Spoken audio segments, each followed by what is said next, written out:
ഓം ശ്രീ ഗുരുഭ്യോ നമ. ഏകദേശം 30 വർഷം മുമ്പ് ആശ്രമത്തിൽ നടന്ന ഒരു സംഭവം.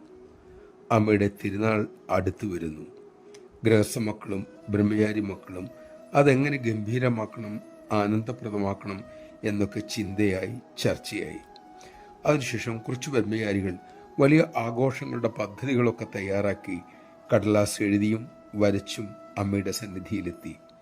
അവരുടെ ആവശ്യം അറിഞ്ഞപ്പോൾ സർവേശ്വരി അരുളി, ഞാൻ ജനിച്ചിട്ടില്ല, പിന്നെ എനിക്കെങ്ങനെ ജന്മദിനമുണ്ടാകും? നമഃശിവായ. മിക്കവാറും, പ്രത്യേകിച്ച് ജന്മദിന സന്ദേശത്തിൽ അമ്മ പറയാറുള്ള ഒരു കാര്യം നമുക്ക് ഓർമ്മിക്കാം. എന്നാണ് ശരിയായ ജന്മദിനം? നിങ്ങൾ ജനിച്ചിട്ടില്ല, മരിക്കുന്നുമില്ല എന്ന് തിരിച്ചറിയുന്നതാണ് ശരിയായ ജന്മദിനം. അമ്മയുടെ കൃപയാൽ ആ ജന്മദിനത്തിനായി നമുക്ക് അമ്മയെ അനുസരിക്കാം, അമ്മ തെളിക്കുന്ന വഴിയിലൂടെ നടക്കാം. കാരണം ആ പരമസത്യം നമ്മെ പഠിപ്പിക്കാനായി വന്ന സദ്ഗുരുവാണ് നമ്മുടെ അമ്മ.